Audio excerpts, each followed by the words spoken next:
우리 성경 말씀 신약 마태복음 17장 14절에서 20절까지 말씀 보겠습니다.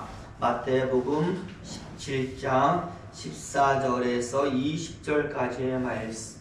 앞에 화면으로 나와 있으니까 글이 길지 않습니다. 같이 한 목소리로 쭉 함께 읽어 가도록 하겠습니다. 읽습니다. 그들이 무리에게 이르매 한 사람이 예수께 와서 꿇어 엎드려 이르되 주여 내 아들을 불쌍히 여기소서. 그가 간질로 심히 고생하여 자주 불에도 넘어지며 물에도 넘어지는지라. 내가 주의 제자들에게 데리고 왔으나 능히 고치지 못하더이다. 예수께서 대답하여 이르시되 믿음이 없고 배역한 세대여, 내가 얼마나 너희와 함께 있으며 얼마나 너희에게 참으리요. 그를 이리로 데려오라 하시니라. 이에 예수께서 꾸짖으니 귀신이 나가고 아이가 그때부터 나으니라. 이때에 제자들이 조용히 예수께 나와 이르되 우리는 어찌하여 쫓아내지 못하였나이까. 이르시되 너희 믿음이 작은 까닭이니라. 진실로 너희에게 이르노니 만일 너희에게 믿음이 겨자씨 한 알만큼만 있어도 이 산을 명하여 여기서 저기로 옮겨지라 하면 옮겨질 것이요 또 너희가 못할 것이 없으리라. 아멘. 네, 할렐루야. 오늘은 12월의 셋째 주일이고요.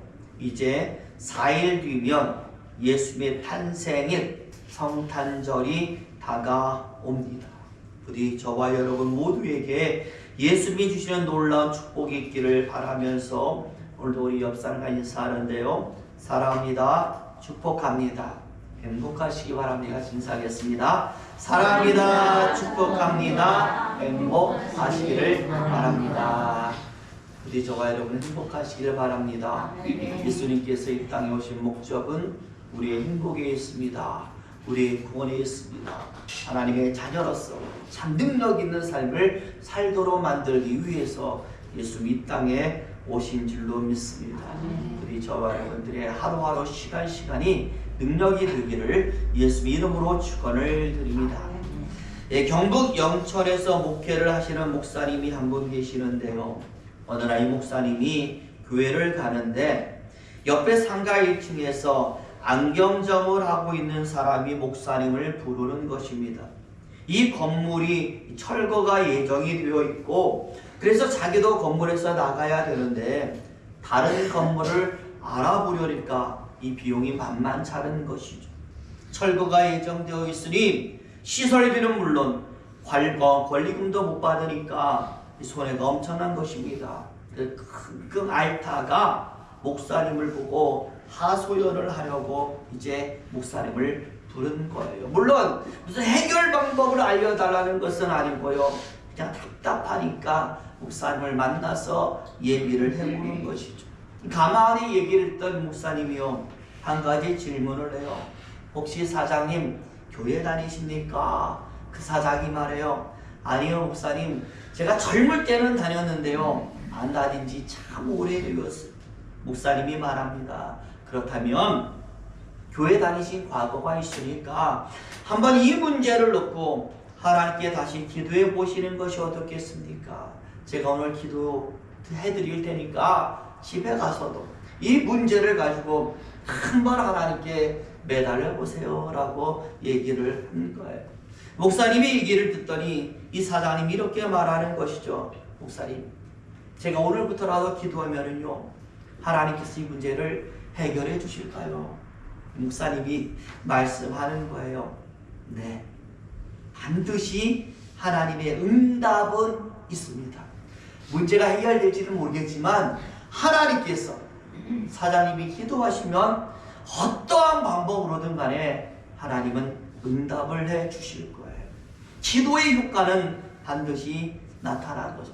그것이 이 문제에 대한 직접적인 해결 방안일 수도 있고 또 다른 방편에서의 응답일 수도 있고, 하나님은 우리의 믿음과 정성이 담긴 기도에 어떤 방법으로든 반드시 응답을 하십니다. 그러나 그것보다 더 중요한 것은 이번 일을 통하여 사장님이 하나님을 떠났다가 다시금 하나님께 기도를 통하여 돌아왔다라는, 하나님과의 교제가 다시 시작되게 되었다라는, 잃어버린 시간을 다시 찾아오고 영혼이 다시 소생함을 얻고, 저는 생각하기를 새로 안경점을 얻어서 새로 시작하는 새 출발보다는 하나님과 이제 다시 새롭게 출발하게 된다라는, 바로 이것이 사장님에게는 있어서 가장 중요한 해결이라고 저는 생각을 합니다. 그러니까 지금이라도 늦지 않았으니까 하나님을 찾기를 바랍니다라고 그렇게 얘기를 해 준 것입니다. 저와 여러분, 그렇습니다. 신앙인에게 있어서 하나님과의 관계 회복보다 중요한 것은 없는 줄로 믿습니다. 이것은 우리의 깊은 믿음의 성장을 가능하게 만드는 원천이기 때문에, 예수님도 믿음만 있으면 다 된다라는 이야기를 날마다 우리에게 해주고 있지 않습니까? 그러니 여러분, 이것은 세상도 마찬가지라고 저는 생각을 해요. 얼마 전에요, 미국의 상공회의소에서 사업을 하는 사람들을 대상으로 설문조사를 했어요. 결과가 어떻게 나온지 아십니까? 사업이 성공하기 위해서 무엇이 가장 중요하다고 생각하십니까? 라는 말로 조사를 했는데, 다 첫째가 뭐라고 얘기했냐면 신용과 믿음이라고 그렇게 대답을 하는 거예요. 무려 75% 이상의 사람들이 신뢰와 신용과 믿음이 사업이 성공하는데 가장 중요한 요소라고 대답을 하는 것이죠. 그런데 저와 여러분, 여기에 있어서의 신뢰와 신용이라는 단어의 의미가 과연 무엇이겠습니까? 믿음이라고 저는 생각을 해요. 믿을 수 있는 것, 믿을 수 있는 사람, 믿을 수 있는 관계, 세상이나 신앙이나 다 믿음이 중요한 것입니다. 그런 의미에서 오늘 본문 참 중요하다고 저는 생각을 하는데요. 여러분, 본문이 무엇을 이야기하는가라고 할 때 믿음을 이야기하고 있기 때문에 굉장히 중요한 본문이에요. 특히 오늘 본문은요, 믿음을 이야기하면서 믿음이 무엇인가, 믿음의 실제적인 본질을 오늘 본문 우리에게 알려주고 있습니다. 그렇잖아요. 많은 사람이 믿잖아요. 믿어라 믿어라 하는데 그 믿음이 무엇입니까? 라고 이야기하는 경우가 얼마나 많이 있습니다. 근데 얼마나 많은 사람들이 그런 질문을 받았을 때에 믿음은 이런 것입니다 라고 다 정확하게 짚어줄 수가 있겠습니까? 오늘 본문은 그 해답을 우리에게 주는 것이죠. 그런데 저와 여러분은 본문의 말씀 보면서 누가 묻더라도 믿음은 이것입니다라고 자세하게 설명해 주시는 저와 여러분 되시기를 예수 이름으로 축원을 드립니다. 먼저 오늘 본문의 말씀은요, 그냥 어디서 뚝 떨어져 나온 독립적인 말씀이 아니고 앞에 나와 있는 하나의 사건, 그러니까 우리가 읽지는 않았지만 17장 1절부터 쭉 나와 있는 하나의 사건, 그 사건에 이어지는 내용이라고 보면 될 것 같습니다. 여러분 보시면은요, 17장 1절에 어떤 사건이 나오고 있습니까? 우리가 잘 아는 변화산 사건이 나와 있어요. 예수님께서 베드로와 요한만을 대동하시고 산에 올라가서 누구를 만나요? 모세와 엘리야를 만나는데, 그냥 만나는 것으로 끝나는 것이 아니라 만나는 때에 예수님 몸이 변화가 되었어요. 신과 같이 변화가 되었습니다. 바로 그것이 변화산 사건의 내용이 되는 것이죠. 오늘 본문의 내용은 그때의 나머지 제자들이 무엇을 하고 있었느냐, 그것을 말씀해 주는 거예요. 예수님과 같이 산에 올라간 베드로와 요한을 뺀 나머지 제자들, 그들은 어디에 있었던가? 산 아래에서 아마 예수님을 기다리고 있었던 것 같아요. 바로 이때에 하나의 사건이 일어나는 것이죠.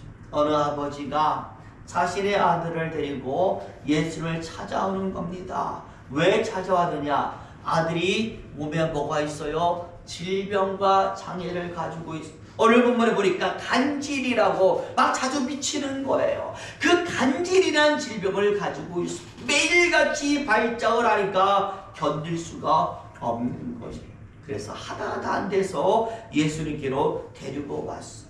그런데 예수님이 안 계시니까 어떻게 했느냐? 아마 제자들에게 부탁을 해서 고쳐달라고 했던, 아니면 예수님이 없으니까 제자들이 우리가 해볼게요 해서 나섰는지는 알 수가 없지만 본문에 나와있지. 아무튼 예수님이 안 계시니까 제자들이 자기들이 고쳐보려고 나서게 된 것이죠.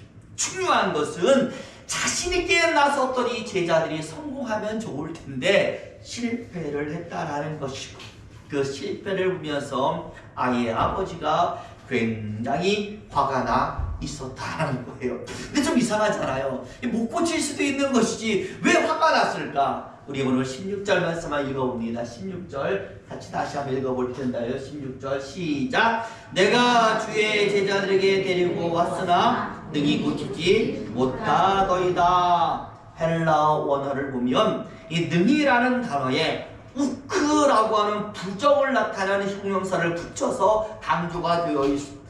단순히 아이를 못 고쳤기 때문에 화가 난 것이 아니라 고쳐지지 않으니까 이 아이를 가지고 제자들이 별의별 행동을 아마 다 했던 것 같아요. 우리도 영화를 보면은요, 이런 장면에서 사이비들이요, 아이를 고치기 위해서, 환자 고치기 위해서 별의별 행동 다 때리기도 하고 뭐 엄청난 이런 행동 많이 하는 것 영화를 통해서 보지 않습니까? 아마 제자들도 그렇게 했던 것 같아요. 그런데도 불구하고 고쳐지지 않으니까 아이의 아버지가 화가 난 거예요. 그런데 여러분, 이 상황이 아이의 아버지만 화가 났겠어요? 제자들은 또 얼마나 당황했겠습니까? 왜? 예전에는 잘 됐거든요. 우리가 앞에 내용을 보면 예수님께서요, 제자들을 각지에 파송을 하셨다라는 내용이 나와. 이 사건 바로 전에 있었던 겁니다. 파송을 했을 때에 이 파송된 제자들이 예수의 이름으로 각지에 가서 뭘 쫓아내요? 귀신 쫓아내고 기적 일으키고 능력을 나타냈다라고 기록되어 있습니다. 병자도 고쳤다라는 거예요. 미친 사람 고치고 귀신도 내어찍고. 이미 자기들이 해봤던 일이라는 것이죠. 한번 해봤으니까, 고쳐준 과거가 있으니까 아마 제자들도 자신있게 나섰다라는 거. 근데 안 되니까, 예전엔 됐는데 지금 안 되니까 얼마나 당황했겠어요. 원래부터 안 되는 것이라면 제자들 나서지도 않아. 옛날에는 됐는데 안 되니까 이게 미치는 겁니다. 그런 제자들도 밑을 누르시고 아버지도 밑을 누르시고, 그것이 바로 오늘 본문의 상황이 된 거예요. 중요한 것은 오늘 제자들이 예수님께 묻습니다. 예수님, 왜 안 됐어요? 전에 됐잖아요. 왜 지금 안 됐습니까? 라고 물었을 때에 예수님이 하시는 말씀이 아주 중요한 것이죠. 20절에 보니까 너희에게 뭐가 없다? 믿음이 없기 때문이다 라고 말씀을 해요. 우리 20절 같이 한번 읽어보면 20절 시작. 이르시되 너희 믿음이 작은 까닭이니라. 진실로 너희에게 이르노니 만일 너희에게 믿음이 겨자씨 한 알만큼만 있어도 이 산을 명하여 여기서 저기로 옮겨지라 하면 옮겨질 것이요 또 너희가 못할 것이 없으리라. 아멘. 제자들에게 뭐가 없어요? 믿음이 없는데 뭐보다 없다? 겨자씨만큼도 니들이 뭐가 없다? 믿음이 없으니까 고쳐지지 않았다라고 말씀. 바꾸어 말하면 너희에게 요만큼만한 믿음만 있어도 너희는 모든 것을 다 예수의 능력으로 할 수 있을 것이다 라고 얘기를 합니다. 그래서요, 제가 곰곰이 생각을 해보는 것이죠. 도대체 오늘 예수님의 믿음이 없다라는 말씀, 이 말씀의 의미가 과연 무엇일까? 과연 어떤 상태, 어떤 모습이 믿음이 있다라는 그러한 상태이며 모습일까라고 궁금하지 않습니까? 이제 궁금해서 성경을 다 찾아봤더니 하나의 말씀으로 정의가 되어 있었습니다. 이게 바로 믿음의 정체예요. 한번 저를 따라 볼까요? 너희 안에 하나님이 없다. 하나님이 없다. 누가 없다고요? 하나님이 없다. 너희의 생각에도, 너희의 모든 행동에도, 너희의 말에도 누가 없다? 하나님이 없다. 이것을 오늘 예수님은 믿음이 없다라는 말로 정의를 하셨다라는 거예요. 머리에도 하나님에 대한 생각이 없고 가슴에도 하나님에 대한 생각이 없고 말과 행동에도 하나님을 의식하는 행동이 너에게 하나도 없다.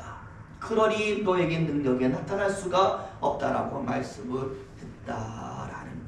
오늘 본문에도요, 제자들이 예수님께 하는 질문을 보면은요, 19절에 이렇게 말합니다. 19절 읽어볼까요? 19절 시작. 이때에 제자들이 조용히 예수께 나와 이르되 우리는 어찌하여 쫓아내지 못하였나이까? 질문이 웃기잖아요. 예수님이 쫓아내는 거고 왜 우리는 안 돼요? 참나, 자기들이 언제는 됐다고 우리는 이라고 하고 있습니까? 그렇잖아요. 이 능력이 자기들의 능력입니까? 하나님의 능력이잖아요. 하나님의 능력을 잠시 받아서 하는데 우리는 하면서 자기들이 무슨 능력자인 것처럼 그렇게 얘기를 하고 있다라는. 솔직히 귀신을 쫓아내고 기적을 행하고 병을 고치고 여러분 우리가 하는 것이 아닌 줄로 믿습니다.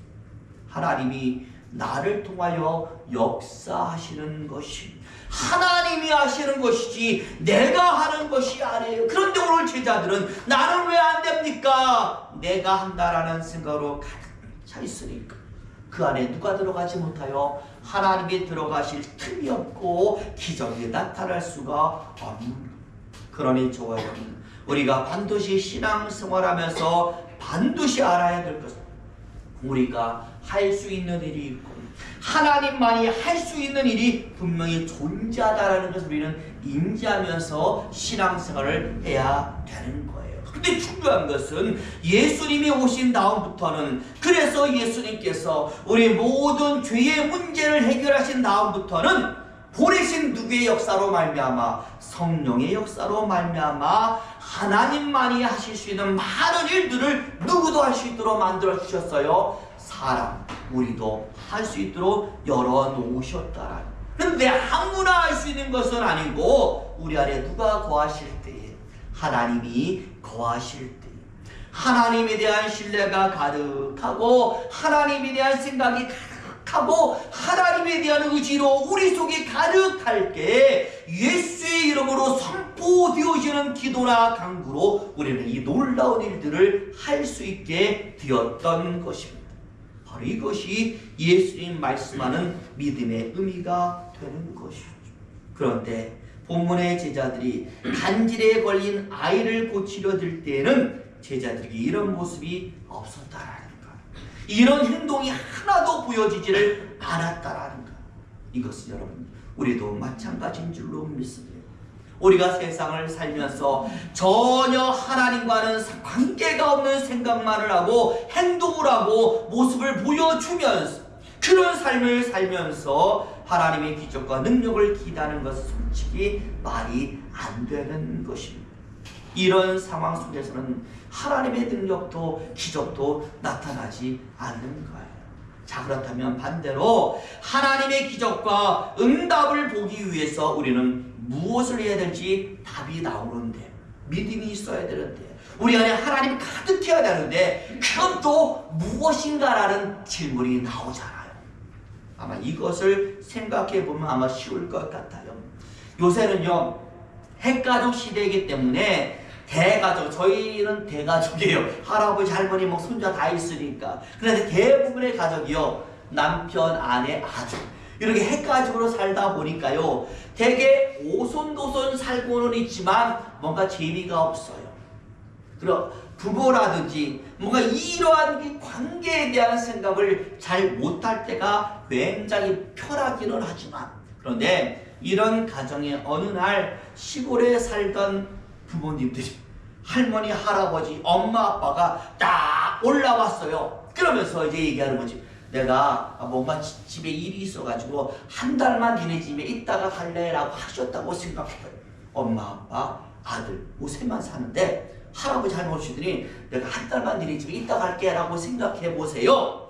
여러분, 그때부터 어떤 일이 벌어지겠습니까?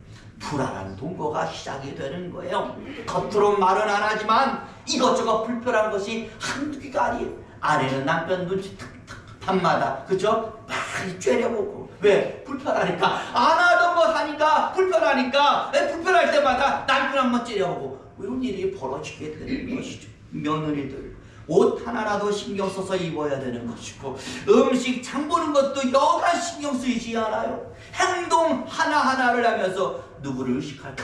예전은 안 하던 부모님을 의식하면서 행동을 하게 되는 거예요. 집에 같이 살게 된 부모님을 의식하면서 그러면서 생각하는 것이죠.